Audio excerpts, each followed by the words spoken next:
Hello, my name is Lucy. I am not real, I'm more like a figment of Daryl's imagination. I will be your co-host this evening. We are constantly hearing claims in the media. Claims like, man is the cause of global warming.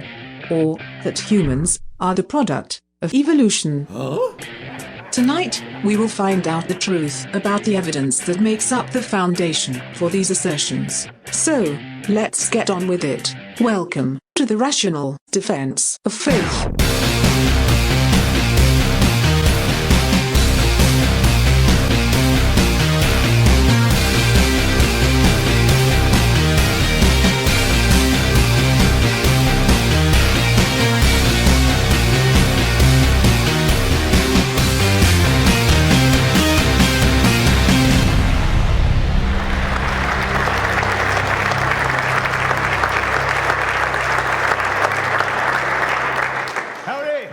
How are y'all?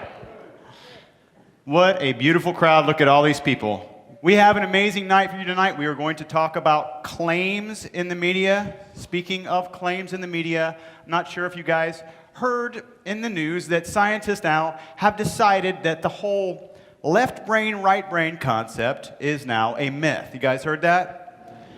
Now, they have. And despite being the I would say the foundation of a myriad of personality assessment tests and books, it's far worse than that. Because now I no longer have an excuse for my peculiar behavior. All right?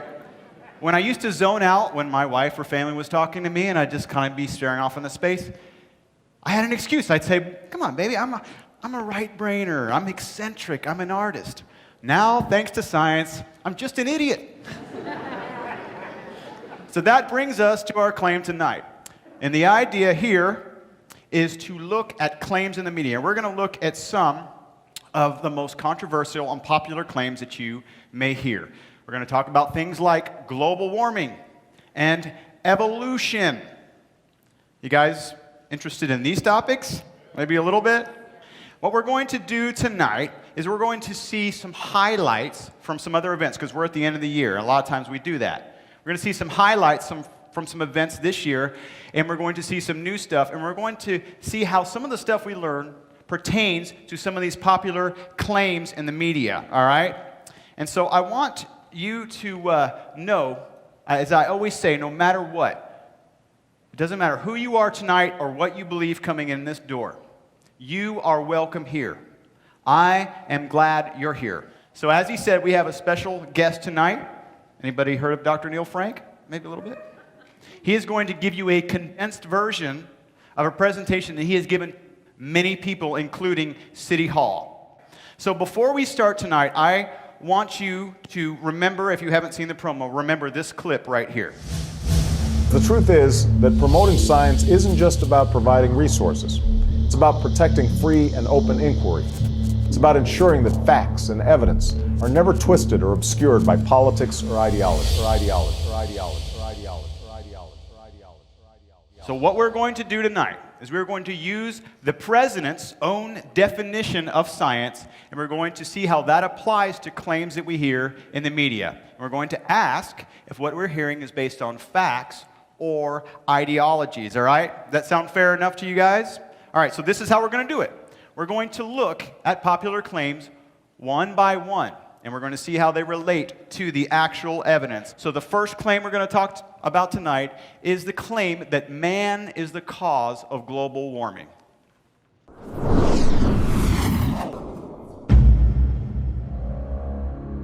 And that's why today I'm announcing a new National Climate Action Plan. The world's getting warmer and humans are causing it, and the extra heat in the atmosphere is changing weather patterns in surprising ways. The largest climate demonstration in history. We're worried about our children and grandchildren in the future. We want Wall Street to stop funding climate chaos and fund only the solutions to climate change.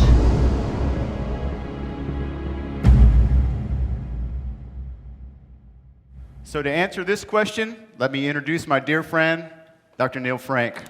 He's got the stage. Thank you for being here tonight. I know you have other options on a Saturday night, But we're going to talk about a very important topic tonight. I have 4 questions for you tonight, if we can see those questions right off. First of all, how many of you believe that the planet is warming? How many of you believe that carbon dioxide is a pollutant? Do you believe that the Earth's warming is being caused by man through the burning of fossil fuels? Why do you believe what you believe? And if your answer, well, that's what we see in the media, then I'm telling you, you're getting a distorted view, a very biased, distorted view. The Media Research Center does an outstanding job of tracking the content of media. They've been doing this for years. They decided to go back to 2013 and see how many stories had been run on global warming in the first 6 months. They found 92. Do you know how many stories they told you that there had been no warming at that time for the past 16 years? 0. And by a factor of 8 to 1, the people that they put on the air are people that are supporting man-made global warming. Now, in terms of in the Antarctica, you've heard about that, right? The ice is melting there and glaciers are going to fall into the sea, and we're going to see astronomical rises in sea level. Well, do you know what the actual fact is? The ice down there has been increasing for the last 30 years, not decreasing. Or maybe your primary source of information, it will be the president.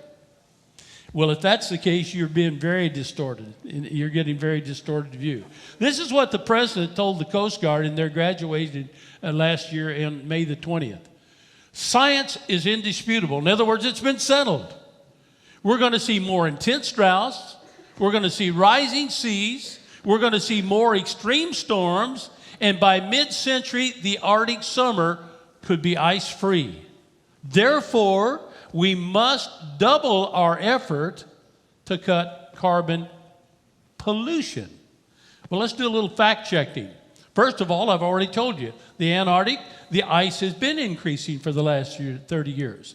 Do you know what's happening in the Arctic with several severe winters now? We've had 3 in a row. The ice is beginning to grow up there, so it's been very stable since 2007. There's been a worldwide decrease in hurricanes, typhoons, and cyclones during the last 3 decades. Do you know that it's been 10 years since the United States has been hit by a major hurricane? On the Saffir-Simpson scale, that's a 3, 4, or 5. On the average, we see between 1 and 2 major landfall hurricanes in the United States per year. 10 years, and we haven't had one. It's been 32 years since Southeast Texas has been hit by a major hurricane, if you exclude Ike. A decrease of tornadoes during the last 20 years. Isn't that interesting? And a recent study would show that the number of droughts that we're experiencing are less than normal, not more than normal. Polar bears are doing very well. And sea level has been rising since the last ice age. That's 12,000 years ago. The important thing is the rate of rise. And rather than the rate of rise increasing with carbon dioxide, it is actually decreasing. What is the global warming controversy? Well, it's not a question of whether the Earth is warming. The Earth has been warming for the last 150 years. That's not debatable as we emerge from what we call the Little Ice Age, and I'll get back to that in a minute. The debate is over what is causing the warming. Is it carbon dioxide or is it natural cycles? And the intent of this presentation is to show you that the data support natural cycles and the case for carbon dioxide is very weak. What do we know about the Earth's temperatures? Well, it tends to go in cycles. We know that the longest cycle is an ice age, 100,000 years, separated by a 10,000-year period of a warm period. It's kind of interesting that we've been in this warm period about 12,000 years. Another thing we know that during the warm period, the last 11 or 12,000 years, there's evidence, a very strong evidence, of a 1,000-year cycle in the Earth's temperature. The top of the graph shows the temperature in Greenland is determined by ice core samples. Look at the peaks that you see there. It was warm 1,000 years ago. It was warm 2,000 years ago. Really warm 3,000 years ago. The peaks at 4, 5, and 6 are not that dramatic, but look at 7, 8, and 9. Now, at the bottom of the graph, you see the carbon dioxide levels expressed in parts per million during that 11,000 year period. It's hovered in the 200 range, been very, very stable. Now, if carbon dioxide is responsible for the Earth's temperature, we should see spikes in the lower curve that correspond with the curve in the top. They're not there. It raises the question, is carbon dioxide really that important in terms of the Earth's temperature? Let's put carbon dioxide in perspective. The football stadium in Dallas holds 110,000 people. If we assign a molecule of air to every one of those seats, there'd be a lot of nitrogen seats. There'd be a lot of oxygen seats. Do you know how many seats would be occupied by carbon dioxide? That would be 40. And I'm going to have some help here. 40 seats occupied by carbon dioxide. It is a very minor greenhouse gas. 95% of the warming that takes place by greenhouse gases is because of water vapor, not carbon dioxide. And even though it's a very minor greenhouse gas, it is a profound gas as far as vegetation is concerned. Plants love carbon dioxide. We breathe it out, they breathe it in. Now, the current levels of carbon dioxide are about 400 per million. That's what that 40 seat represents. Do you know that nurseries that can control their environment bump the carbon dioxide levels up to 12 to 1,500? Why? Because they get more efficient growth and it takes less moisture. Do you know that in the last 35 years, I'm going to have help again, next slide, there's been an increase in the vegetation over the entire planet. Everything you see in green there represents an increase in vegetation, and some of those dark green represents an increase of some 20%. Next slide, please. The moral case for fossil fuels. Alex Epstein has written an excellent book on that, and if you have any question about carbon dioxide, let me suggest that you get to his book here. Now, I got to go back one.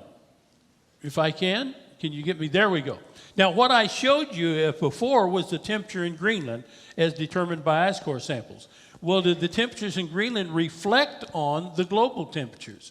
This is an attempt to show the global temperatures for the last 2,000 years. That would be the red curve. It was very warm during the time of Christ, and it was warm during what is called the medieval warm period 1,000 years ago. They were farming in Greenland. A bunch of Norwegians had sailed down there and found out that the ice had melted, and so they established farms and ranches that thrived for over 300 years. Then the temperature took a plunge and went down into what is called the Little Ice Age. This was when Washington was in Valley Forge. In London, they were ice skating on the Thames River. Millions of people died primarily because of crop failure during that period. Then in the mid to 1800s, we recovered from the Little Ice Age, and we've been warming for the last 150 years. Notice now the blue line shows the concentration of carbon dioxide. No peaks 2,000 years ago, no peaks in the carbon dioxide 1,000 years ago, and the carbon dioxide didn't start up until after World War I. So the recovery from the Little Ice Age started at 75 years before the carbon dioxide levels started up. And another interesting cycle in Earth's temperatures involves a 60-year cycle. Now, during the last 150 years, we see a 60-year cycle in the Earth's temperatures. In other words, it cools for 30 years and then it warms for 30 years. Starting back here in 1880, it cooled for 30 years, then turned around, it warmed up to 1940, cooled again until 1975, warmed up to 1980, right on schedule. Now it's been cooling for the last 20 years or so. This is a schematic that shows that 60-year cycle that I'm talking about. Remember, the Ice Age started recovering in 1850, so we had a very warm period from 1850, a 30-year period, up until 1880. Then it cooled for 30 years. Notice, no change in the carbon dioxide levels. That's what's represented there by the blue curve. Then, beginning in 1920 up to 1940, the Earth was warming, but the carbon dioxide was increasing. So we had some meteorologists said, that's got to be because of carbon dioxide, and man is causing that. But before they could make any alarmist statements, look what happened. The temperature turned around and started down for 35 years. As a matter of fact, I can show you consensus consensus that we were headed for a little ice age at that particular time. Remember, we've been in this ice age for 12,000 years. That's kind of a long period. And then in 1975, another turnaround. Now, at this time, you can see during the cooling period from 1940 to 1975, carbon dioxide levels were going up. There's no question about that. And then in 1975, another group of meteorologists said, whoa, look at this. Carbon dioxide is increasing, so is the Earth's temperature. It must mean that the carbon dioxide is causing that. And a fellow by the name of Hansen at NASA developed that relationship into a numerical model. And he started running these numerical models in the 70s and the 80s. And he said, you know, I believe that I have solved this problem. My model is very accurate. It's predicting that we should see warming as the carbon dioxide increases. And they decided that they had to announce this result to the world. He ran his model out 100 years, and the warming that it produced was astounding.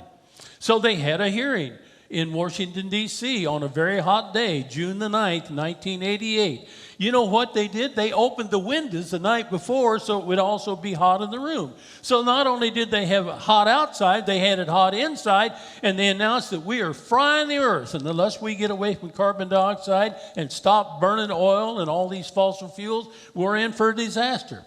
And all those alarmist statements that came about because of his results there in his numerical model. But lo and behold, surprise, surprise, 1998, we come to the end of that 30-year cycle, and now we've been in the current cycle for almost 20 years. Numerical models are nothing more than a hypothesis expressed in mathematical terms. Notice I said hypothesis. They're not a fact. They're a hypothesis. This is what that numerical model looks like. The change in temperature on the left is a function of a number of different parameters. Some of those are well known. But do you know that within the model there's nothing about cycles? There's nothing about the sun?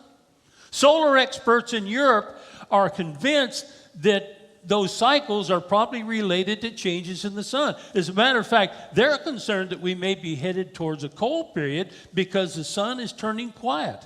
The last time it was quiet, we were in the little ice age. And so they're a lot more concerned that we're going to turn cold rather than hot. And what about the greenhouse gases? Well, we know that carbon dioxide is a minor gas, but we don't have any observations to show you just how important it really is. But Hansen said, hey, it's a greenhouse gas. Greenhouse gas causes warming, and it is warming. Therefore, I'm going to build that into the model. Well, a hypothesis to be validated must be tested, right? This is a test of, here we go. This is a test of 72 models. On the left-hand side, they started the models in 1978. That's when we begin to see good temperature data from the satellites. All those little squiggly lines are predictions by a specific model. If you average all of those little squiggly lines, you get the solid black line. Look at that. It was predicting that a test went out to 2025, that the temperature would be 1.5 degrees to 2 degrees warmer than it was in 1978. Down around the bottom of the graph, you see all those little blue dots down there? That's the satellite determination of what the Earth temperature actually was. Not one model was successful. And they said, well, wait a minute. Satellites can only give you the temperature in the lower part of the atmosphere. If we're going to really do the test, you need to see the temperatures from surface weather observations. So this is another test now of just surface weather temperatures, all right? Again, 36 of the 38 models all failed. And you say, well, Neil, you said there's been no warming for the last 19 years. But if you go back there to 2000, it looks like there's been a little warming over there in terms of the surface temperatures. Let me show you how that came about. In 2005, there was a crisis worldwide, and so countries all over the world cut back the number of weather stations that they were supporting. The top of the graph shows you the number of weather stations in Canada before the cutback. The bottom of the graph shows you how many are there now. There was 21 stations north of 65 degrees north, up in the colder areas, right? Before the cutback, there's only one up there now.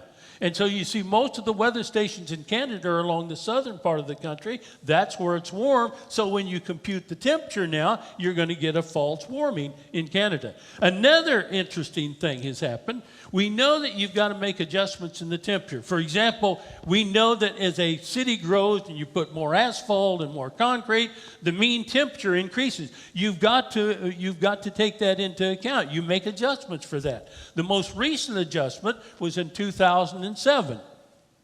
And after the adjustment, some folks said, boy, why is it so warm down in South America? So they went down there and took a look at the specific observations from some of these weather stations. This is in Paraguay. This is what the temperature profile looked like from 1950 at the top of the graph. The bottom of the graph is after the adjustment. Notice what happened. They made the older temperatures colder and the current temperatures warmer. They found that all over South America. They found it in Greenland. They found it in Iceland. They found it in Maine. Matter of fact, they found it in the United States. This is the lower 48. The red graph would be the temperatures before the adjustment. The black is the temperatures after the adjustment. So look over on the right-hand side. See how much warmer the temperatures are now in those adjustments? Well, the bottom line is we've had no warming for the last almost 19 years. If the 30-year cycle is valid, we may see this pause extend for another 5 to 10 years. And T.L. Huxley made an interesting statement. He said, the great tragedy in science, the slaying of a beautiful hypothesis by an ugly fact. The ugly fact in global warming is there has been no warming for the past 16 years. How about the 97%? You've heard the president refer to that. 97% of all scientists believe that man is causing the warming. Let me show you how that came about. This was a result of a study that was done a couple of years ago. They examined 12,000 papers that had been published in professional journals over a 21-year period. Now, they didn't talk to the authors. They didn't read the papers. They just looked at the abstract. And on the basis of the abstract, they divided the response into 7 categories. Number 1, 64 of the responses, yeah, man's causing all the warming. Another 900 or so said, well, man is causing most of the warming. It's probably over 50%. Down here at the bottom, it says, no, man is not causing any of the warming. It's all natural. And then, well, maybe a little bit. We are putting some concrete out there. So there's 15. So what the authors of this paper determined is those scientists who had strong opinions, that would be the top 2, that's about 1,000, versus the bottom 2, which is only about 25, 97% believe that man is causing global warming. Let me tell you, the most important result of this study is there's 11,000 wafflers. You didn't hear that, did you? 11,000 wafflers. Why only 25 papers published from the skeptics? Well, let me show you why. We had a major scandal in the global warming controversy around 2010. We think one of the senior officials in England became so concerned about all the dishonesty that he released 22,000 emails for the period 2009 to 2013. And most of those are published in a book called Climategate, the Crew Tape Letters.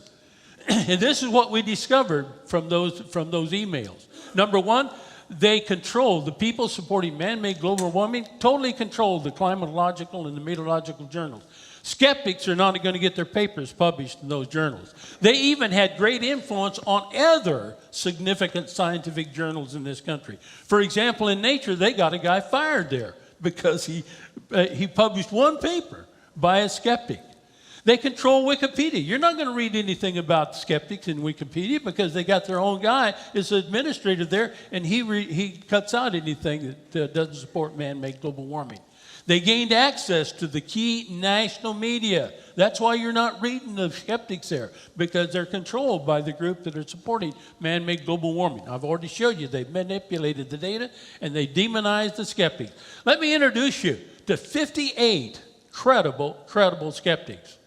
The academic credentials and the professional experience of these people is just incredible. Let me give you an example. Fred Singer was head of NOAA's satellite program at one time. He then became the chairman of the Department of Meteorology at University of Miami. That's one example that I can give you. A couple of years ago, Forbes magazine did a survey of 1,077 Earth scientists. 64% believe the warming is natural. Where's the 97%? How about in 2013, 47 retired NASA scientists and astronauts challenged NASA's position. I mean, they really challenged the position on global warming. Notice I've underlined the retired because Interior Secretary Gerald said in 2014, I hope there are no climate change deniers in the Department of Interior. Recently, a number of hardcore warming supporters have become skeptics. The highlight of that group would be Dr. Judith Curry. In the 90s, she was very strong support of man-made global warming. Then she started looking at the pause. She made this statement to the National Press Club in 2014. If I were a non-tenured scientist, I would fear for my job. But I am a senior scientist with retirement in sight, so I can afford to do what I want and say what I think. How about Dr. Joanne Simpson, who was one of the senior meteorologists in NASA before she retired? Since I am no longer affiliated with any organization nor receive any funding, I can speak frankly, and as a scientist, I remain skeptical. How about Dr. Patrick Moore, who was the author, the founder of Greenpeace? He started looking at this pause, and he said there is no definitive scientific proof through real-world observations that carbon dioxide is responsible for warming of the globe. The Heartland Institution has sponsored 10 international conferences for skeptics. The one in Las Vegas this last year had 650 people in attendance. So what is the push for global warming? Well, there are people who actually believe it that are walking it. And I specifically point out modelers. I've had people that have numerical models come to me and say, your data is wrong. All those observations, they're wrong because my model is right. Okay. Or how about environmentalists? Let me introduce you to a couple. Dr. Jay Lehr was one of the original authors of the EPA under Nixon. You know what he's doing today? He's leading a national effort to abolish EPA. How about Dr. Alan Carlin? He wrote a book called Environmentalists Gone Mad. He was involved in the Sierra Club in California in the 70s and then joined EPA and was very supportive of man-made global warming until 2007. Then a professor got to him from MIT and says, you better pay attention to this pause. So he went back and took a look at the data and completely changed his mind. And he was voicing that opinion when they got a decree down from the president. Said, we want EPA to establish some documentation that totally supports man-made global warming. And he told his boss, he said, well, we've got to at least admit that there's some problems. And his boss said, let me tell you something. I'm within 2 years of retirement, and you're not going to mess up my retirement. And if you voice your opinion, I'm going to fire you. So he quit and wrote this book. Who is pushing man-made global warming? Well, a third group would be profit motive. We spent $150 billion in the last 15 years on global warming. The U.S. budget for 2014 was $18 billion. But the group that I really want to point to is the international presence of pressure for a one-world government. At the first international meeting on man-made global warming in Rio de Janeiro in 1992, Morris Strong, who was a multimillionaire out of Canada, isn't the only hope for the planet that the industrialized civilizations collapse. Isn't it our responsibility to bring that about? Here's another statement he made. Our concept of a ballot box democracy may need to be modified to produce a strong central government capable of making difficult decisions. How about Strobe Talbert, Deputy Secretary of State under Clinton? Nationhood, as we know it, will be obsolete. All states will recognize a single global authority. National sovereignty wasn't such a good idea. Vice President Biden, Defense Secretary Hagel, we are moving towards a new world order. Most damaging statement I've seen is a senior UN official from Germany. We redistribute de facto the world's wealth by climate policy. One has to free oneself from the illusion that the international climate policy is an environmental initiative. So what do we got to show for the billions of dollars we spent? Numerical models that can't make accurate forecasts and numerous failed energy projects. Sharon Atkinson wrote a book called Stonewall. She used to be a reporter for CBS. She got so upset that they wouldn't run her stories. So she retired and wrote this book. She has a chapter on green energy. Some of the things she points out: we spent $535 million on Solyndra to make solar panels. They're bankrupt. $2.4 billion went to 11 electric car companies. 6 are bankrupt. 5 are foundering. $300 million went to a couple of companies to build electric car batteries. Found out that these were Koreans, and they were flying in their own people to work in the factories. And they're both bankrupt today. Here's some comments by some people that you might recognize. John Coleman was the author of the Weather Channel. He calls it a myth. Tim Ball was a very respected climatologist out of Canada. He worked with the UN for a number of years, and then he finally got so fed up with all the shenanigans that he stopped and wrote a book, The Greatest Deception. If you want to find out what's going on in the UN climate policy, read his book. Colonel Walt Cunningham, a retired astronaut, one of the biggest scientific hoaxes in history. Senator James Inhofe wrote a book, The Greatest Hoax. And then finally, isn't this interesting? The Russian President Putin says climate change is a fraud. The Greatest Hoax by Senator James Inhofe. Is the hypothesis that carbon dioxide is causing the planet to warm? Is that a hoax? Well, at the very least, I think we have to conclude that the science hasn't been solved.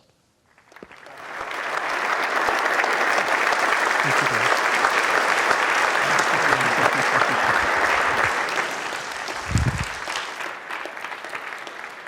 Amazing. Thank you so much for that. This was very telling about how media, politicians, and even scientists can skew the facts.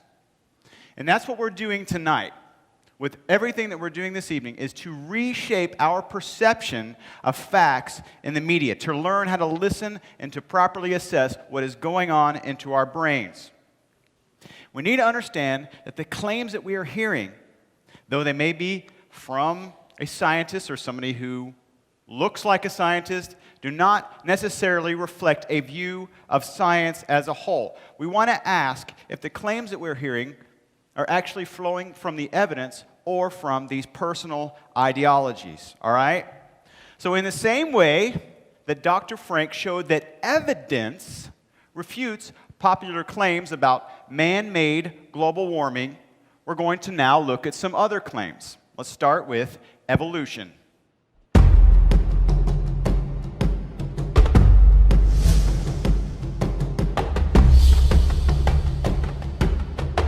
Evolution has been described as the best idea anybody's ever had. It's one of the supreme intellectual achievements. I believe in science and evolution. Here we got The Origin of Species by Charles Darwin. We want to make sure that you believe in evolution. Evolution isn't an opinion, it's fact. Hey, do you believe in evolution? Yes, I do. Do you believe in evolution? Yes, I do. Of course. Yes, I do. I do believe in evolution. You believe in evolution? Yes. Are you a strong believer? Yes. Are you a strong believer? Yep. Yes. Yes. Absolutely. You believe in evolution? Of course I do. Do you think it's a belief? I think it's just fact. I think more like facts. There is too much evidence to ignore. Do you think it's a belief? No, it's science. It's the way it happened. It's logical. You know, all the scientists pretty much agree with it. It's more of a fact. When did you start believing? When I took my first biology class. The fossils they found of all the cavemen, the Homo sapiens, dinosaurs, it shows clear evidence. I believe in science. Science.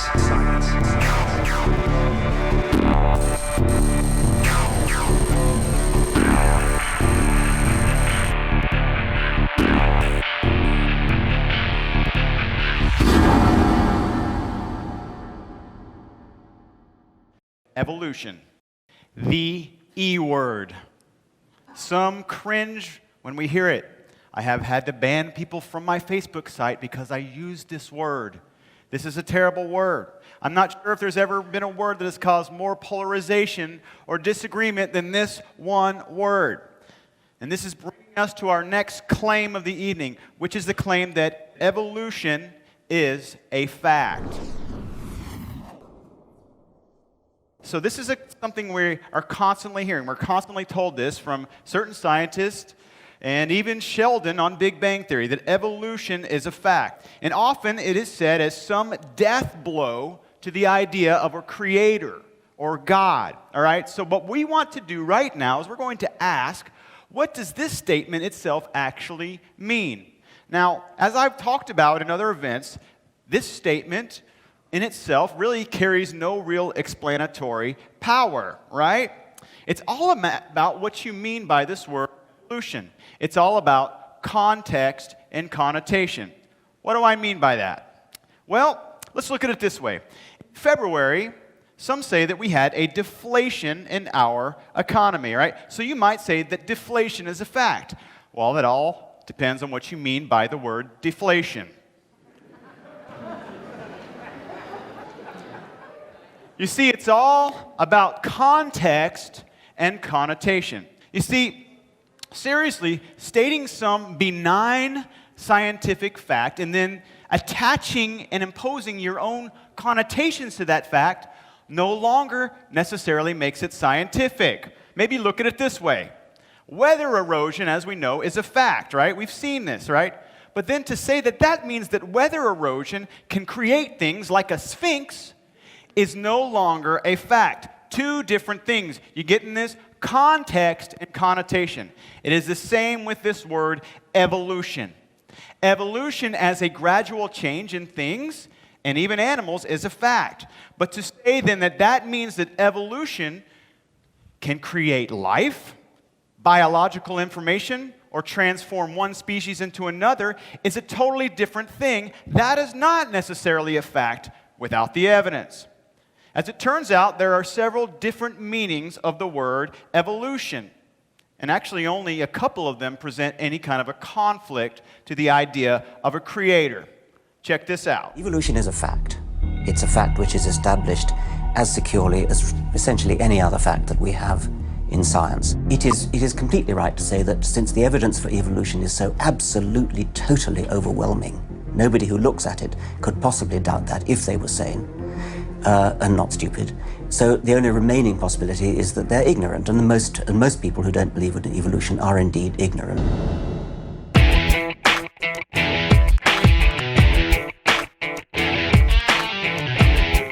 We're told that evolution is a fact, and this fact is presented to us as evidence against a creator.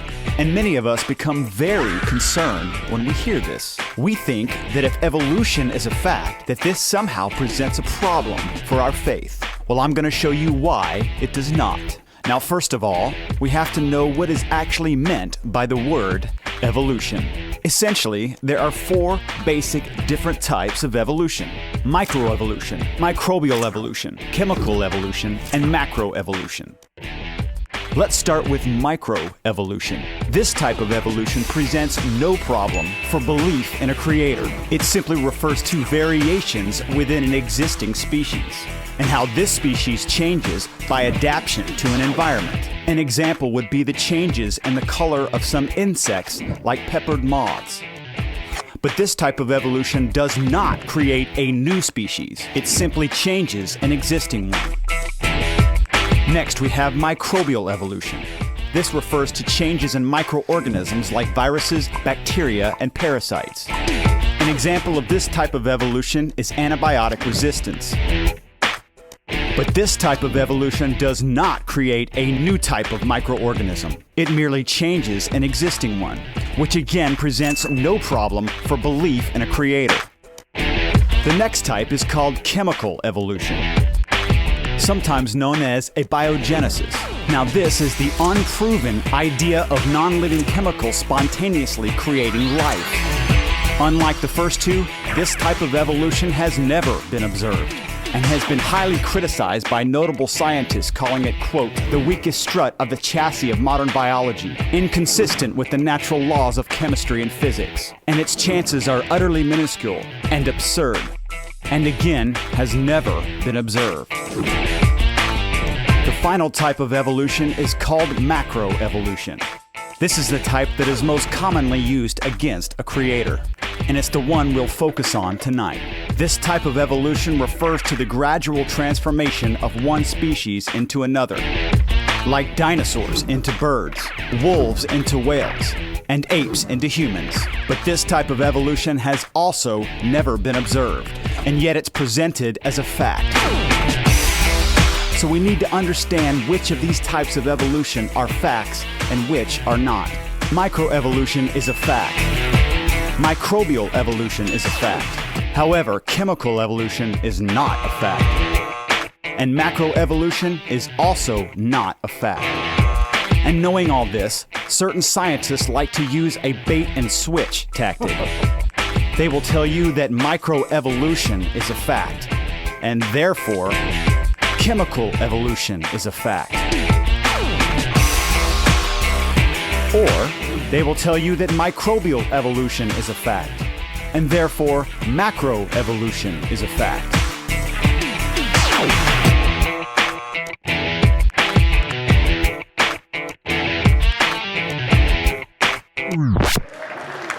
Thank you. So, when you hear this term that people like Dawkins like to use, that evolution is a fact, realize that it means nothing of significance. Jonathan Wells, a PhD of molecular and cellular biology from Berkeley, says the claim that evolution is a fact, like the claim that humans evolved from ape-like ancestors, owes more to materialistic philosophy than to empirical science. What does this mean? Don't worry about that phrase. Evolution is a fact. It doesn't mean anything. So feel free. Get some bumper stickers that say evolution is a fact. Get a t-shirt. I made a t-shirt for you right here. Look at it.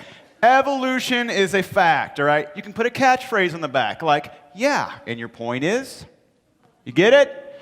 That's the point. This doesn't matter. Who wants this? Anybody?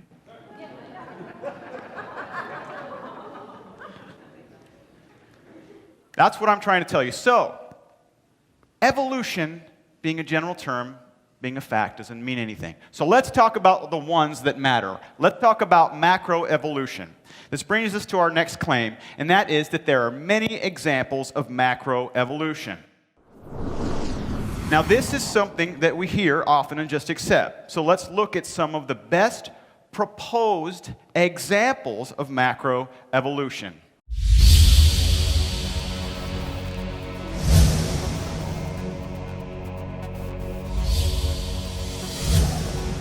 They called it tiktaalik, which means large freshwater fish in the language of the local Inuit people. And it's one of the most vivid transitional fossils ever discovered, showing how land animals evolved from primitive fish. And just as evolutionary theory predicts, tiktaalik suggests a tree of life, with one species giving rise to another over millions of years. How dinosaurs evolved into birds, as seen in creatures like Archaeopteryx, which has a long tail and teeth like a dinosaur, but feathers just like a modern bird. And how surprisingly whales evolved from large land animals that returned to the water.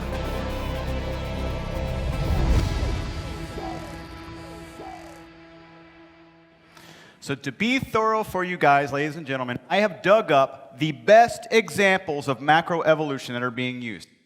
So what we're going to do here is we're going to look at them one by one. Let's start with Archaeopteryx. Archaeopteryx is supposed to be the transition between dinosaurs and birds, showing how dinosaurs evolved into birds that we see every day. So here's the clip again.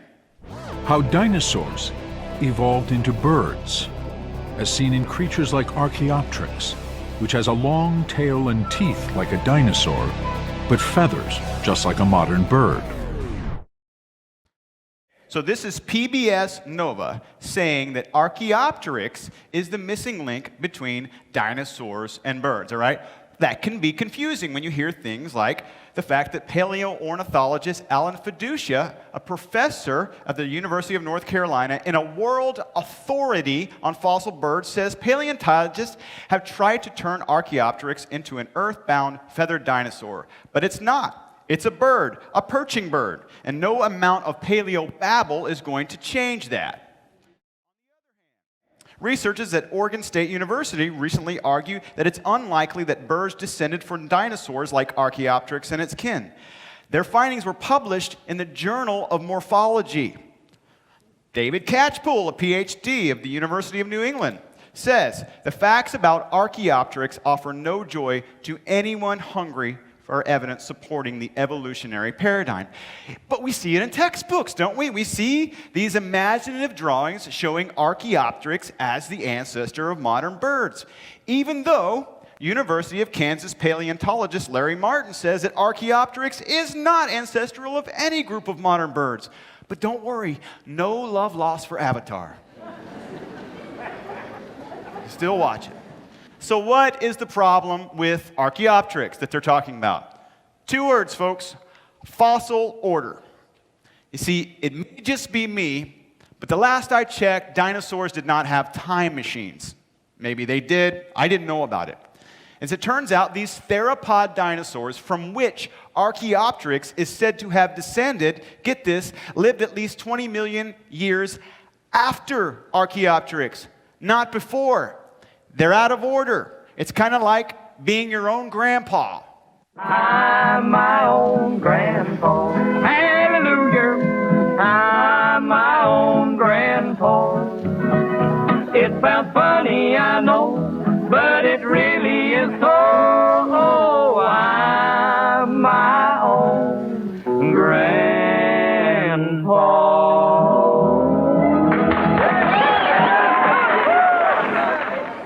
Or sorry, Mr. Archaeopteryx. So now, moving on, let's talk about supposed transitional fossils showing how fish evolved into land animals and then to you. That's right. So we talked about this in detail in our last event, all right? But I'm going to give you the skinny version of it here tonight. First of all, we have to understand something here.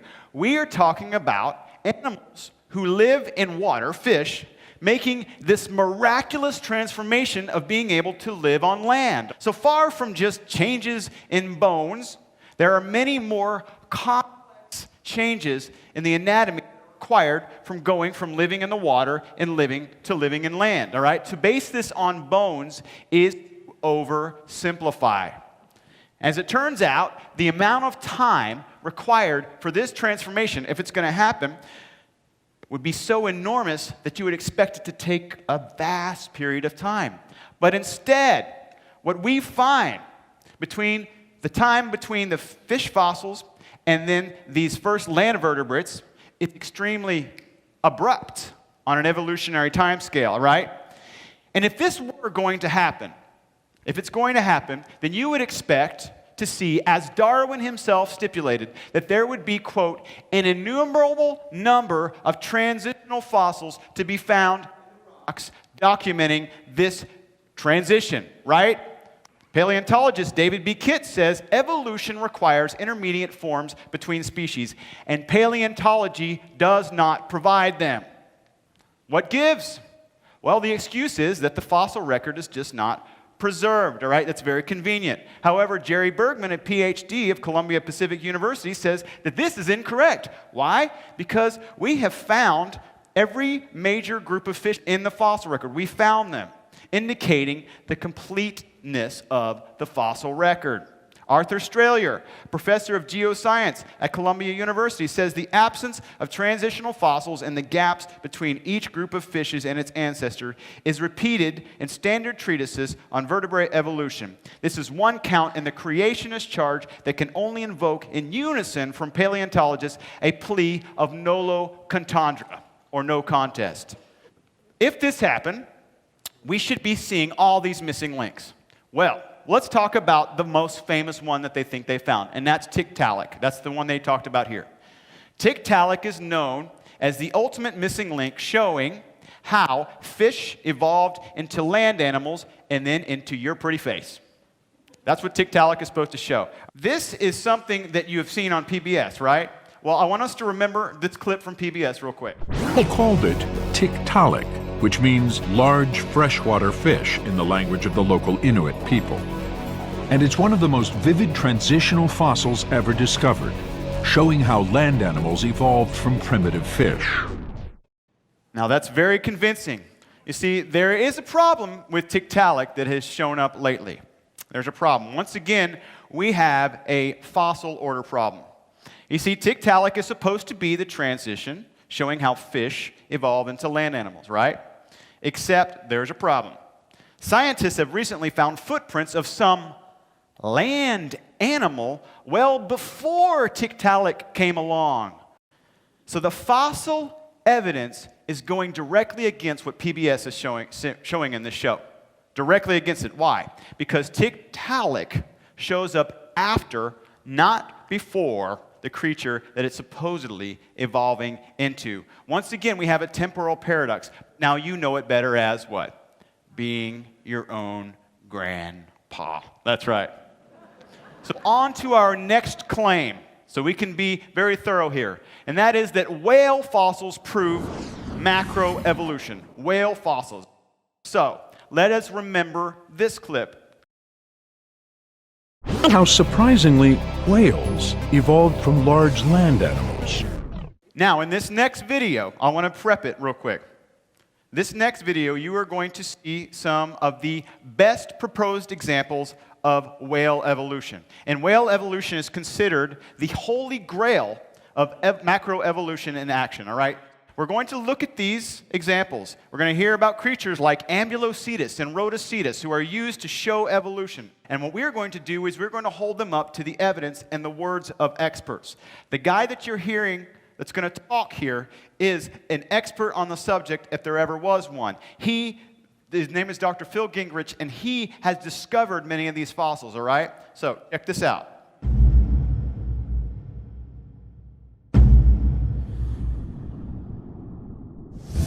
Ambulocetus is one of the important transitional fossils in whale evolution. It is thought by some to be a walking whale.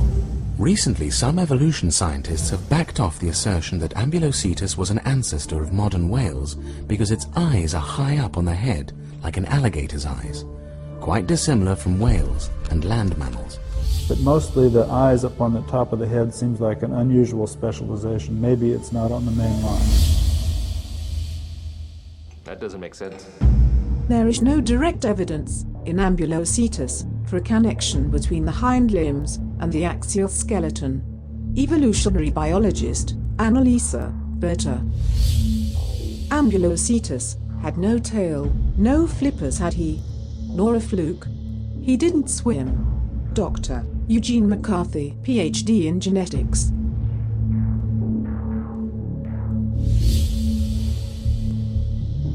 Evolution scientists claim the most spectacular intermediate fossil in whale evolution is Rhodocetus. When this video series was being filmed on location at the University of Michigan in Ann Arbor, the executive producer noticed a discrepancy between museum drawings of Rhodocetus and the fossils. The reconstruction of Rhodocetus had a whale fluke, but there were no fossils of the tail to confirm this.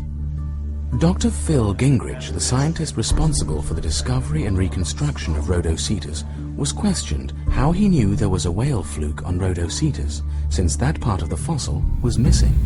Well, I told you we don't have the tail in Rhodocetus, so we don't know for sure whether it had a ball vertebra indicating a fluke or not. So I speculated it might have had a fluke. Scientist Gingrich also acknowledged that the flippers were drawn on the diagram without these fossils. Now, he does not believe this animal had flippers. We found the forelimbs, the hands, and the front arm, the arms, in other words, of Rhodocetus. And we understand that it doesn't have the kind of arms that can be spread out like flippers are on a whale. And if you don't have flippers, I don't think you can have a fluke tail and really powered swimming. And so I now doubt that Rhodocetus would have had a fluke tail. Many experts consider whales to be the best fossil evidence for evolution, but are unaware of these discrepancies. Opponents of evolution contend that whale evolution is nothing more than hopeful supposition. If museum diagrams are redrawn and corrected for various discrepancies, opponents argue that whale evolution is non-existent.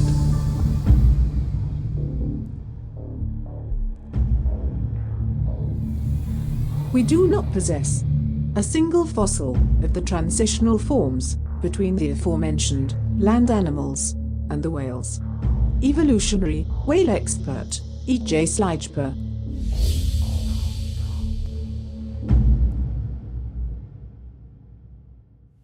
Now remember that these examples, Rhodocetus and Ambulocetus, are considered as some of the best evidences showing evolution. It's important to know that. But as I have said before in other events, even if they had better fossils, and even if they didn't have to draw on flippers, it doesn't answer the most important question. And as I've said, in order for a land animal, an animal who lives on land, to become aquatic, to be able to go into the water, many, many other complex adaptations to the anatomy are required. All right? Things like the emergence of a blowhole with proper muscular and nerve control, the modification of the eye and the retina for underwater vision. These are not small things, guys. The modification of the kidneys for drinking underwater. The ability for mothers to nurse their young underwater. You moms can appreciate that. That wouldn't be easy. The modification of the skeletal system. The transformation of limbs into flippers. No small feat. That's a weird thing I said that. I didn't write that in here. The origin of tail flukes, as you saw. The replacement of sweat glands with blubber for proper temperature control and insulation. And the list goes on and on. You see my point here. You need a full anatomical and genetic rewiring. That's what you need. You don't just need changes in bones. How do you get that? How do they propose that we get this kind of a radical change in an organism? Anybody know? Genetic mutations, otherwise known as copying errors. Almost 100% of these are almost fatal to the organism. They're bad. But this is how they got these amazing anatomical changes, through mutations. All right? But not just one mutation. For this kind of change, you would have to have what are called simultaneous beneficial mutations. Multiple coordinated mistakes going in a direction. And you'd have to have this happen countless times. We have any genetic people in here? People that know genetics? Just one of these simultaneous beneficial mutations is very rare. For perspective, the chance of just one of these simultaneous beneficial mutations happening is less of the chance of you guessing the ATM PIN code of every person who has ever lived in the history of the earth. That's just one. You need to have this happen countless amounts of times in order for a transformation like this. That is remote. That's unthinkably remote. But scientists will say, theoretically, it's still possible. It could happen. True. Theoretically, J.J. Watt could spontaneously clone and the Texans could win the Super Bowl. But it's not realistic. It's not very realistic. So, granted, if this transformation were to happen, by the odds and the chance, you would expect it to take an enormous amount of time, an exponential amount of time. However, there's a problem, because the fossil record permits drastically insufficient time for this to happen. Now, I know this is kind of technical, so maybe James Bond can help. Check this out.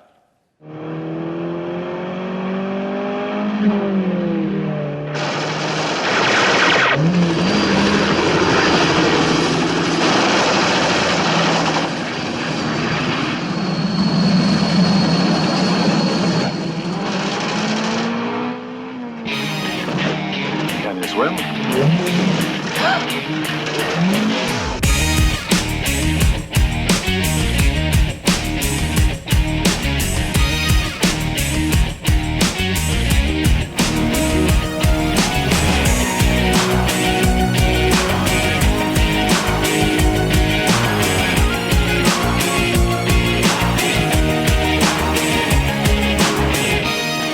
We are told that certain fossils show that land mammals evolved into aquatic mammals.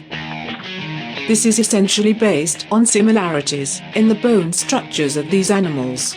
And based on these similarities, they conclude that one evolved from the other. In a sense, evolution is read into the evidence, rather than allowing the evidence to speak for itself. The observation is made to fit into a presumed evolutionary tree. However, the bones are only a tiny part of the story of these magnificent creatures. Well, it takes a lot more than changes in bones to go from living on land to living in water.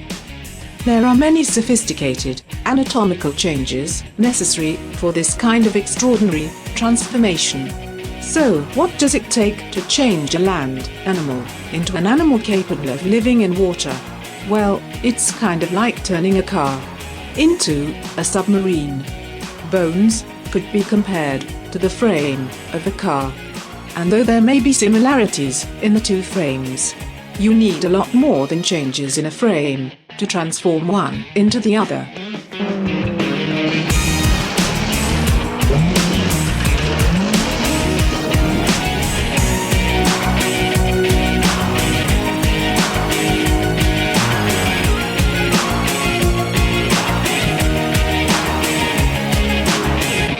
To give an example of the kind of change necessary to transform a land animal into one that lives in water, let's look at the changes that would be necessary to transform a normal car into one that can function underwater.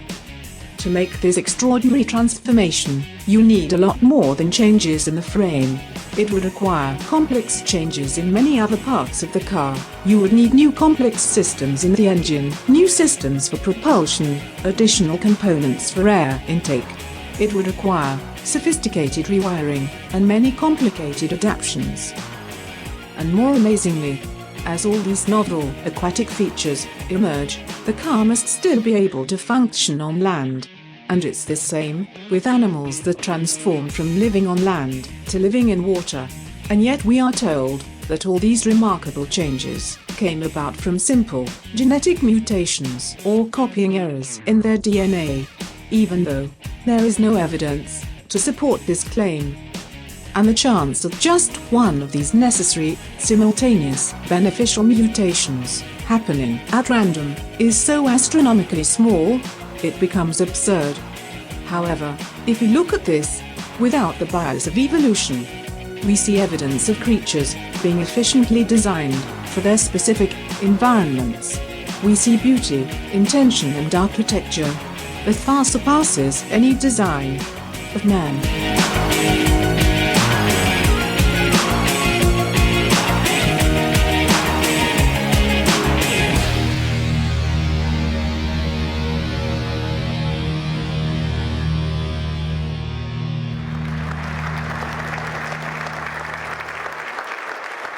So that's whales. So now we're going to talk about the fun part. Apes evolving into humans. How you are an ape, as we are told, all right? Recently, our president met the most famous missing link between apes and humans. Her name, Australopithecus afarensis, but you may know her better as Lucy. And now is the famous Lucy. Yes. Dating back to 3.2 million years ago. And people actually, I saw people crying when they saw it.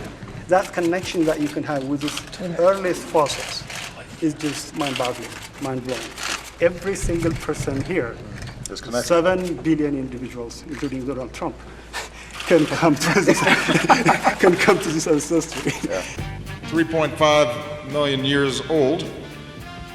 We are reminded that Ethiopians, Americans, all the people of the world are part of the same human family. Lucy, the 3.2 million year old member of Australopithecus afarensis, is the most complete skeleton of an early human ancestor ever discovered. Alemsed said Lucy demonstrated how all human beings are connected, joking, every single person, even Donald Trump. Get it on.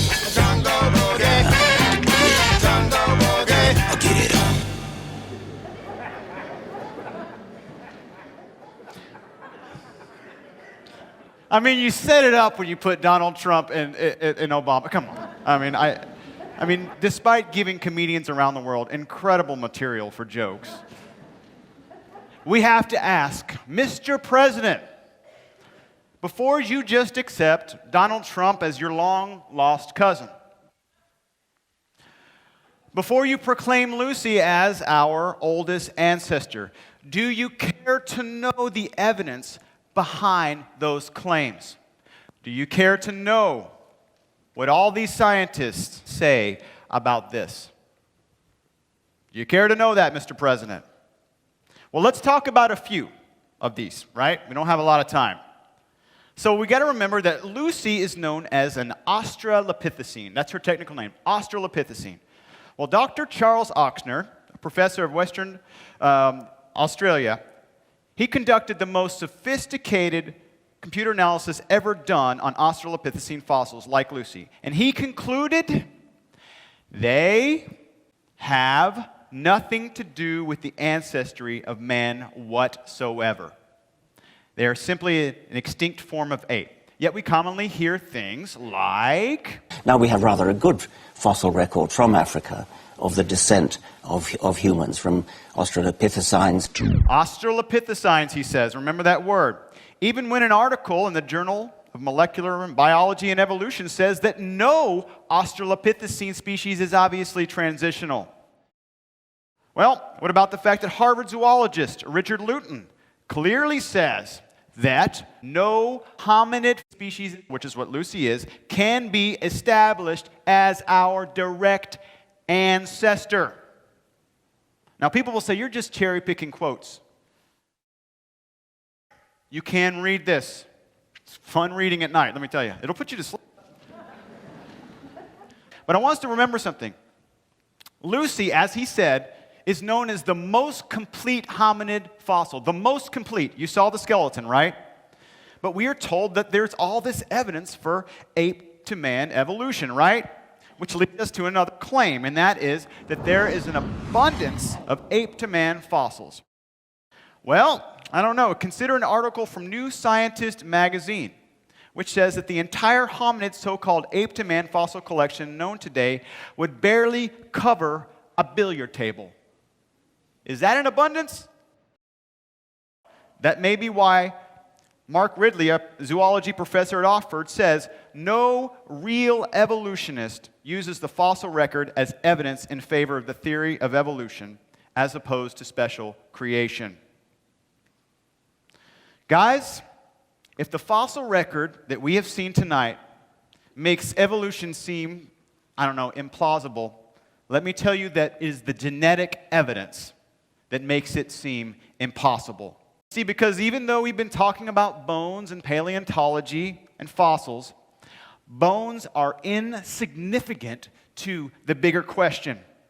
Because in order to get an ape, or a human, or an ape to a human, or a land animal to a whale, the pathway is genetics. All life stems from genetic information in DNA. And this is a code and an information system that is so amazingly advanced that it puts our best inventions of man to shame. It far surpasses the designs of our most brilliant minds.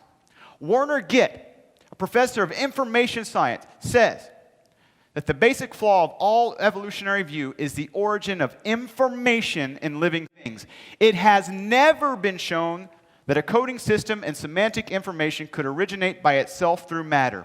The information theorems predict that this will never be possible. And get this, a purely material origin of life is thus ruled out. Now, we talked in detail about DNA and genetics in our event, The Code of God, which is available back there if you guys are interested in it. In this event, we showed that it is DNA,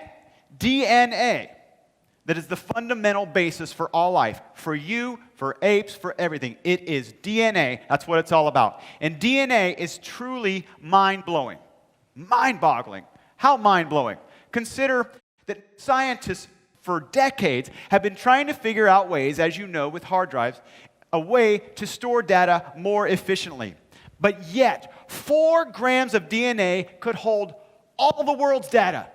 And I'm talking about every book ever written, every song ever recorded, every Facebook post, every picture, everything on the internet in 4 grams of DNA.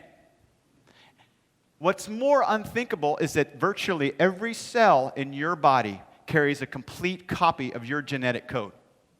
What is capable of creating and miniaturizing information in that way? We've never done it, anything close to it.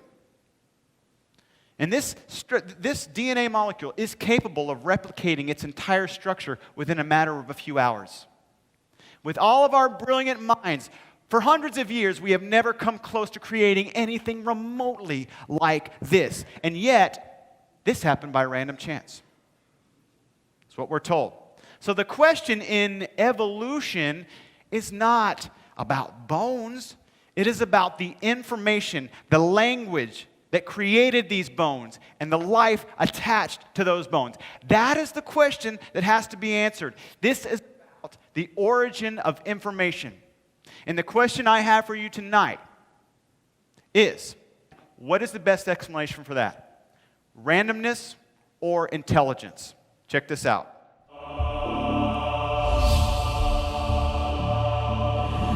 I needed someone who could give me a glimpse into this world.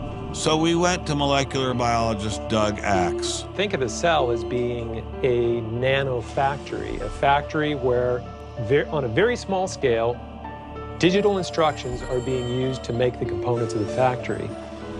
Here we have the famous DNA double helix. You can see the 2 helical strands that are intertwined and wind around each other on the outside of the molecule. This is the material that stores all of our genetic information. In higher life forms, this will be the equivalent of something like a gigabyte of information stored in the molecules that form the individual chromosomes, all packed within the nucleus, which is a tiny fraction of the entire cell size. So what does DNA do? Well, the information in DNA ends up providing the information for sequencing the amino acids to make protein. We have information in a 1-dimensional form that provides the information for a 3-dimensional form. So one of the key questions faced by modern biology is, where do you get information from?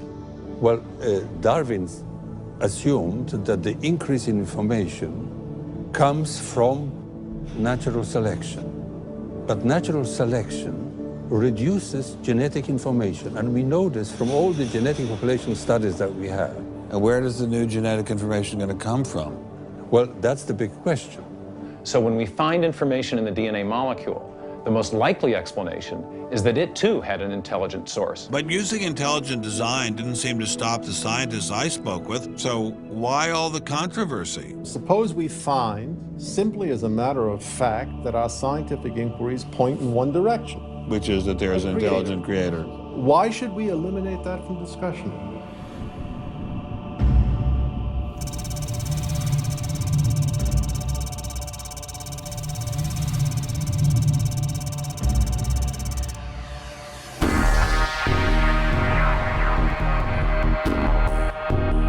What constitutes intelligence? How do we ascertain whether something that we observe originated from a mind or from a random, unguided process? We all intrinsically know when something has ceased from being erratic and disordered and has become structured and intended. There is a point when we know that something is no longer accidental but has become intentional. Consider an organization called SETI. This is a real-life search for extraterrestrial intelligence. When scientists search for signs of intelligence from space, how do they distinguish between intelligence and randomness? They spend years monitoring random radio transmissions, looking for signs of intelligence. So how do these scientists determine that a signal or code originated from intelligence? They look for specified, decipherable, sequenced order, as opposed to random, unspecified, indecipherable disorder. And if this is the standard they use for determining that a signal or a code originated from intelligence, shouldn't this standard also apply to the specified, sequenced, coded information in DNA? When we look at the unfathomably specified information in our DNA, we see intention, purpose, and design. And where there is design, there is a designer. And where there is purpose, there is a purposer. In a court of law, evidence is weighed on motive and intention. DNA information shows intention. And where there is intention, there is something, or someone, who intended it.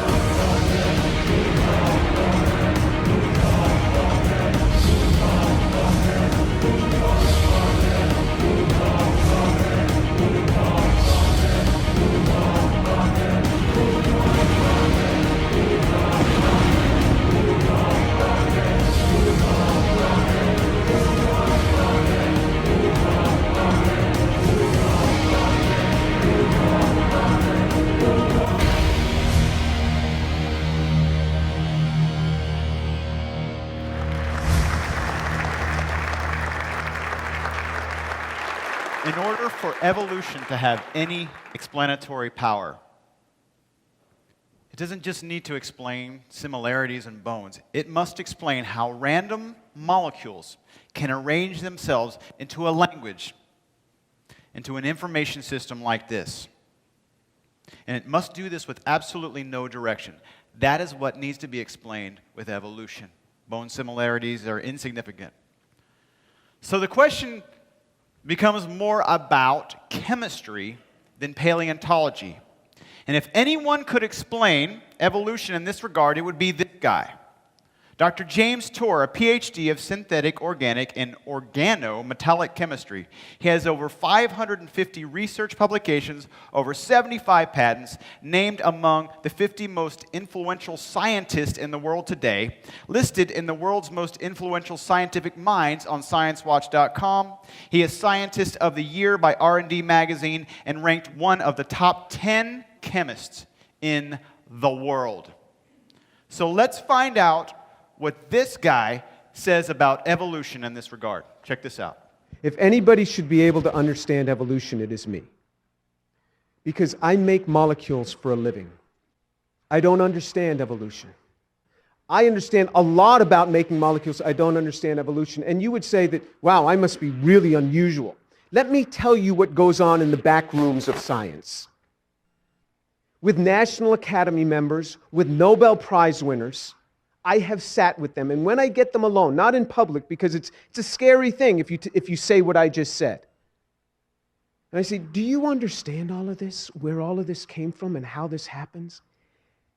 Every time that I have sat with people who are synthetic chemists who understand this, they go, nope. These people are just so far off on how they believe this stuff came together. I was once brought in by the dean of the department once, and many years ago, and he was a chemist, and he was kind of concerned about some things. I said, let me ask you something. You're a chemist. Do you understand this? How do you get DNA without a cell membrane? And how do you get a cell membrane without a DNA? And how does all this come together from this? He said, Jim, we have no idea. We have no idea. I said, isn't it interesting that you, the dean of science, and I, the chemistry professor, can talk about this quietly in your office, but we can't go out there and talk about this? 7 or 8 years ago, I posted on my website that I don't understand.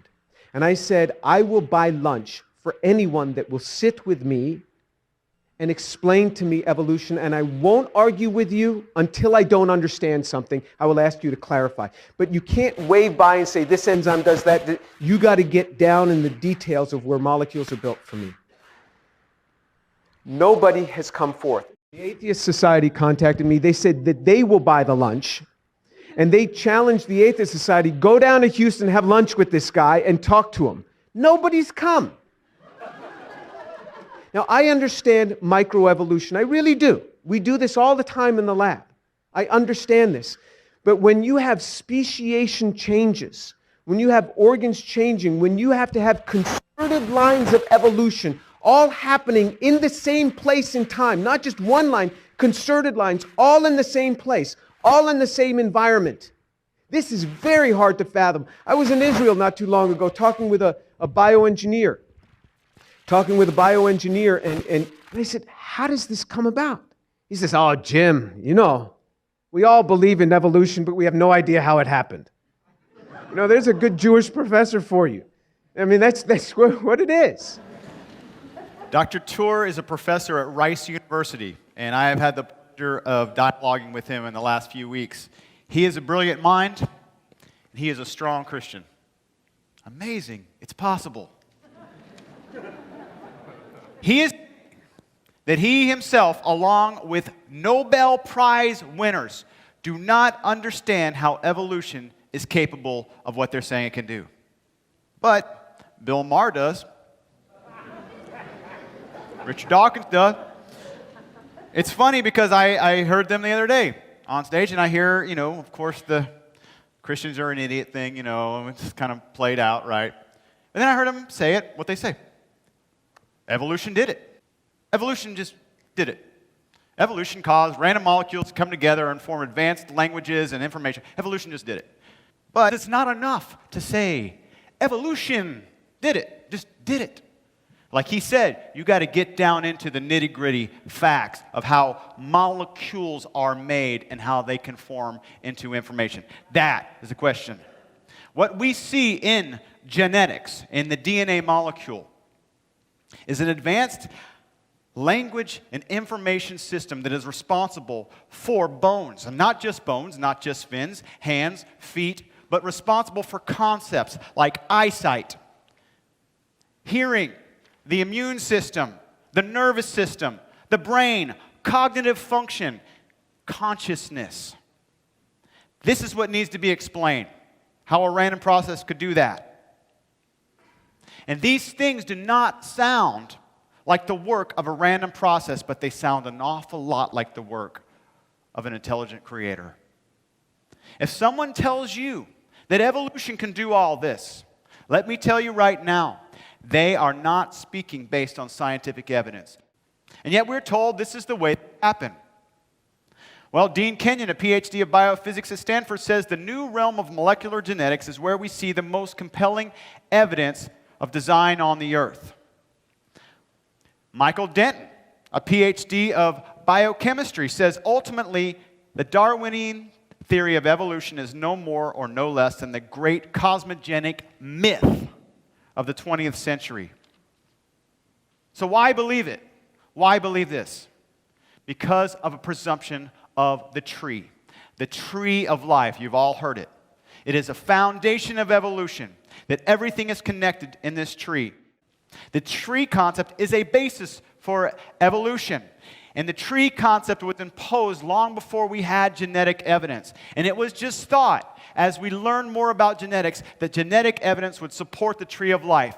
Which brings us to our next claim, and that is that scientific evidence proves the tree of life. We hear this all the time. Let's hear what the experts say. But first, a clip from PBS. Tiktaalik suggests a tree of life, with one species giving rise to another over millions of years.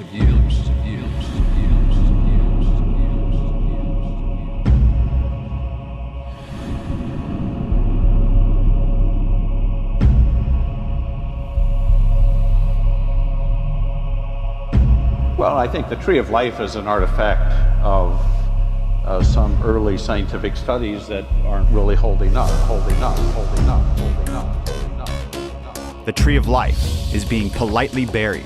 Our whole fundamental view of biology needs to change. Michael Rose, evolutionary biologist, University of California. I'm intrigued at Craig saying that the tree of life is a fiction. A 2009 cover of New Scientist magazine was called Darwin Was Wrong, Cutting Down the Tree of Life. We have no evidence at all that the tree of life is a reality.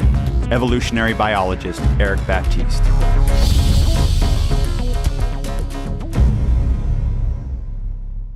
So the tree of life is a basis for evolution. And yet the genetic evidence is cutting down the tree of life. This only scratches the surface. I've only scratched the surface on some of the topics I've talked about tonight. I covered a couple of different events. If you want to see more detailed talks on each of these subjects, grab a video, get on the mailing list. Main thing is, no matter who you are tonight, if you need a video, I want to get one in your hand. So if there's a problem with that financially, make sure you find one of us. I want you to have this in your hand if you need it. That's our heart. As we finish tonight, I want to talk about agendas in the media. Because much of the science, as you've seen, that we get from TV shows like PBS Nova or Cosmos, A Space-Time Odyssey. All right, you've seen this. Many of you have seen this clip I'm going to show. So we're going to use this show as an example of agendas in the media, right? We all know that evidence is one thing, and interpretation of evidence is quite another. The interpretation of evidence, that is, the way that evidence is presented, the message, is typically influenced by those who present the message, wouldn't you say? Right. So we'd have to ask, who is behind the science that your kids are hearing or you're hearing in these TV shows, right? Who's behind the message in this show? A scientist, right? Now, how about this guy? Seth MacFarlane, known better as the creator and voices of the animated show Family Guy, considered by some as the new king of Hollywood. He is the world's highest paid TV writer, according to Wikipedia. He is the one who championed this series to Fox. So what is this guy behind the science all about? Let's see.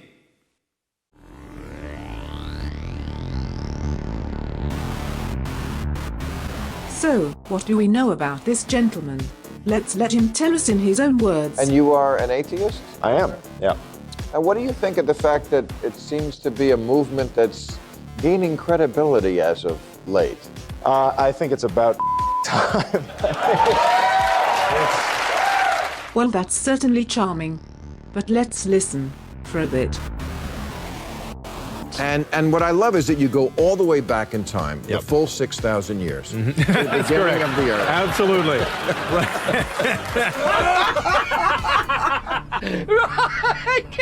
I can't, don't let me run. Put a pencil in his mouth. Could, just maybe, he have a slight partiality? Here's a quote from him about God. I, for one, would like to see some proof that there is a God. And if you say a baby's smile, I'm going to kick you right in the stomach.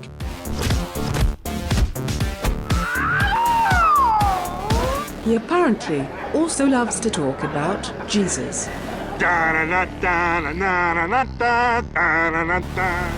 So, do you think that his outspoken atheism may have some impact on how he presents the evidence in this show? Is this show really presenting a view of science as a whole? Or are its conclusions based simply on personal opinion?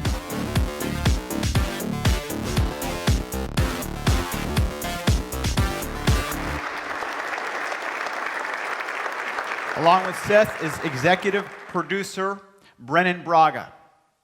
Brennan made the list of famous atheists on the site Machines Like Us. But what about the writer of the show? Who is writing the message in this show that we are hearing as science? A scientist? Anne Druyan, ex-wife of the late Carl Sagan, another executive producer on the show and a main writer for Cosmos. She's featured on a blog called Another Godless Goddess, Profile of an Atheist. She's a known atheist on sites like EBI.com. And she says, quote, "By disobeying God, we escape from his totalitarian prison where you cannot ask any questions, where you must never question authority. We become our human selves." Now, if you think this is just me and I'm quote mining, then you disagree with top publications like New York Magazine, not necessarily a Christian publication. In a writing in New York Magazine, Pulitzer Prize finalist Matt Zoller Seitz says, "The new Cosmos makes it clear that the war between science and religion is still going on, and that this series is determined to be on the right side of it by painting organized religion as an irrelevant and intellectually discredited means of understanding factual reality." It goes on to say that the new Cosmos feels like a pushback against faith's encroachments on the intellectual terrain of science. These are the people speaking in the name of science to our children and to us. These are the people. The position these people as if they reflect a view of science as a whole, when many times they do not, especially when they speak about the existence of God, because science says nothing about the existence of God, and any scientist that does is not doing science. So contrary to what we are told as we finish up here tonight, it is not science and the intellectuals on one side and then the religious idiots on the other. That is something that is told to you. That is not the case. Why? Because science is made up of scientists, of which 51% believe in a higher power. 51%, according to this magazine. So where does this leave us tonight after myself and Dr. Frank? When a professor, and this is what I want you to do, listen to me, especially you young people, look at me if you have not listened at all tonight. This is what it's about. When a professor tells you that scientific evidence proves that whales evolved from land animals, when they tell you that scientific evidence proves that you evolved from an ape, they are wrong. And it doesn't matter how adamantly they claim it, how loudly they speak it, the facts are the facts. When you hear someone tell you that scientific evidence proves that random molecules arrange themselves into information and life, that statement is wrong because there is no such evidence. And when you are told that scientific evidence proves that God does not exist, that statement is false. There is no such proof. This is not an attempt to bash scientists. My father, the man I most loved in this world, was a brilliant scientist. This is not an attempt to bash science. This is for people who struggle with their faith based on something they've heard in the media using science to disprove God. You have heard tonight some of the best examples of evolution that are commonly used to disprove the existence of God, and you have seen how they fare in the face of the evidence. I want to tell you guys tonight, young and old, you have to know this, that you can stand in the face of arguments against your belief with confidence.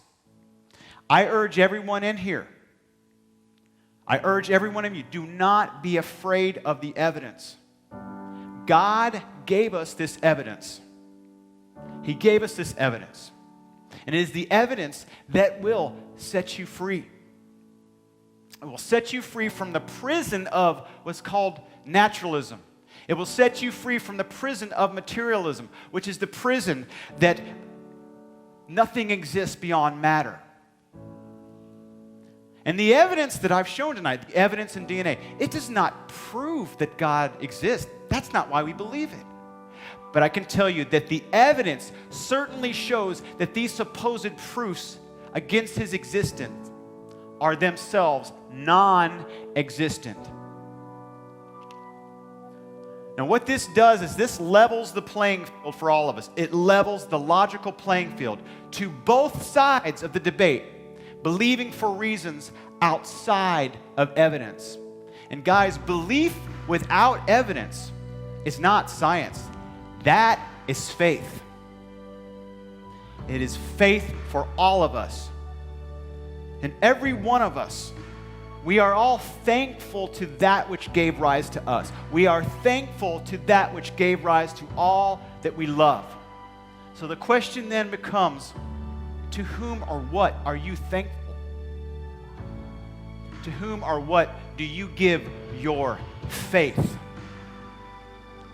And the evidence that we have seen tonight with a language and an information system, the evidence is not what we would expect to see with a random process. It is not what we would expect to see with naturalism or materialism, but it is exactly what we would expect to see with an intelligent creator.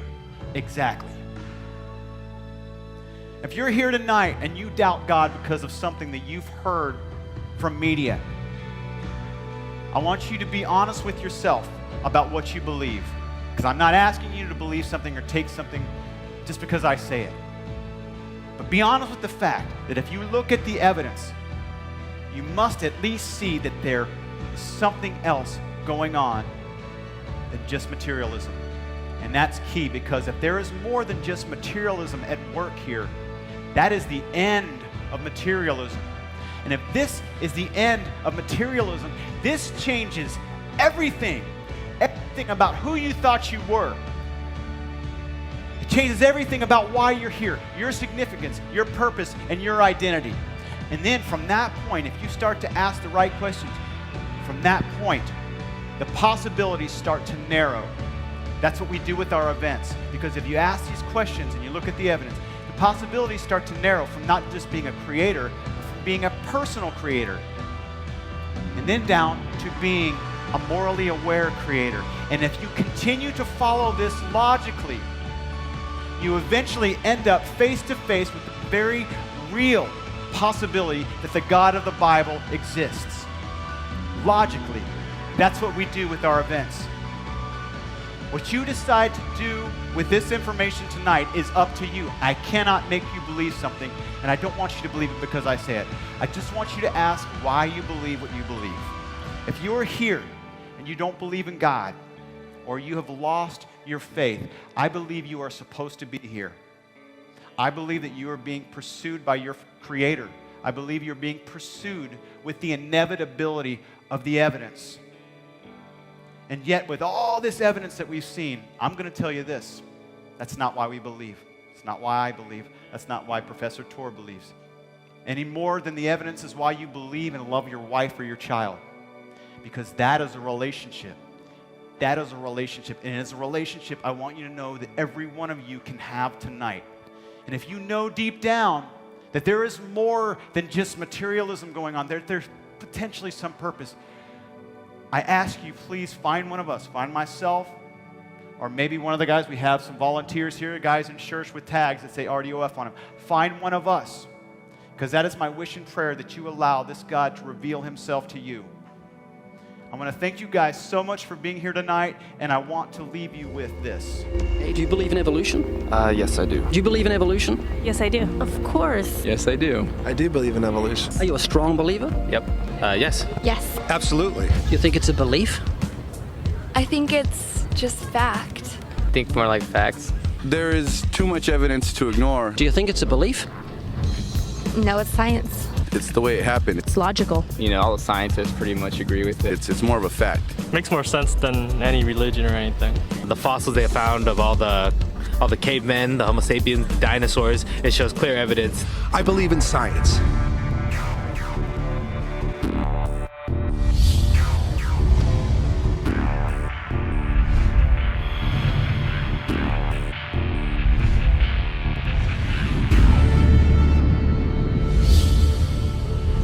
I'm going to trust what those experts did. Those experts came up with. I have a strong trust in evolutionary ideas based on the evidence presented. Can you think of any observable evidence for Darwinian evolution? I haven't seen it myself, but I believe what the textbooks tell me about it, so. You've got faith in the expert? I have faith in the experts, yeah. I guess similar to how religious people have faith that God actually exists, I have faith in the experts knowing what they're talking about. Could you give me any observable evidence, just one, for Darwinian evolution? Let me think about that for a sec.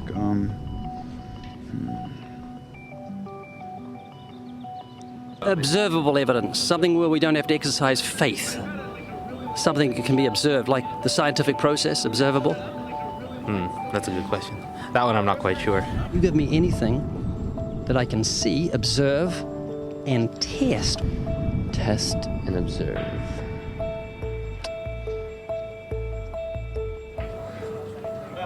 I'm gonna have to think about that one a little longer.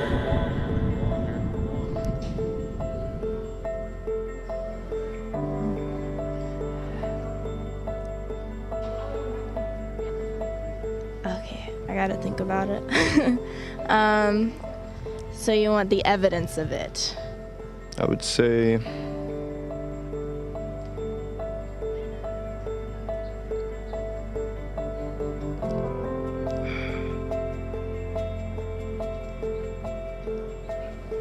I cannot, I think.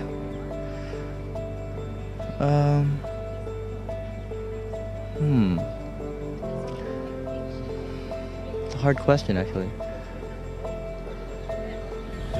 I don't want something I have to accept by faith. I want it to be observable. Observable evidence. Well, I mean, if you're just asking me here on the street, there's not really much I can tell you in terms of observable evidence. Like, we would have to really examine existing data to draw conclusions of our own. I would have to have faith then. We would have to have some amount of faith. Can you think of any observable evidence for Darwinian evolution where he said there'd be a change of kind? Monkey to man, is that what you're talking about? Yeah. I don't really believe there's any proof for that yet. So you can't think of any observable evidence for evolution? No. How do you know it's true?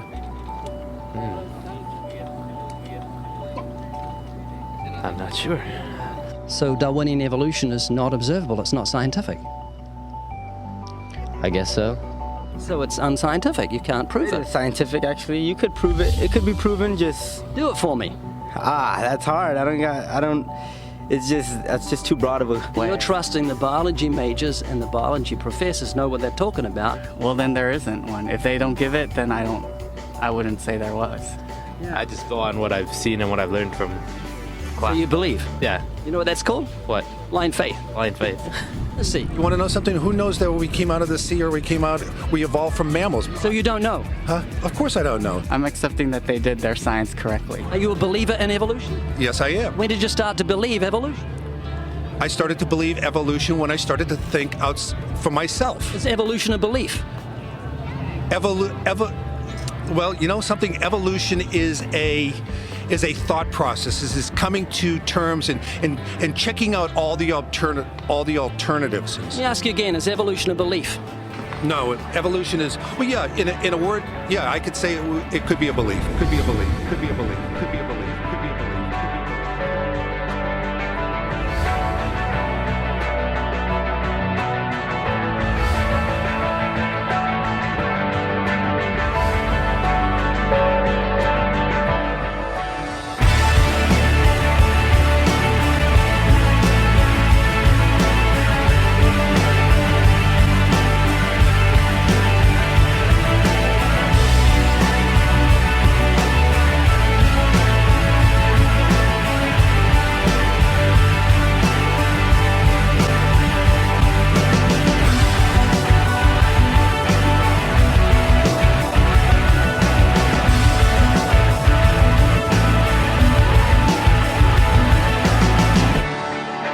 We have seen the failure of naturalism to explain the beauty and complexity we see in nature.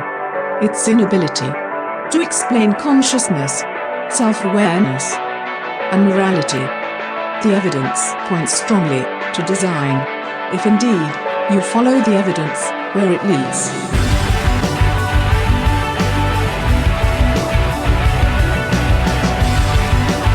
For since the creation of the world, His invisible attributes, His eternal power and divine nature, have been clearly seen, being understood through what has been made, so that they are without excuse.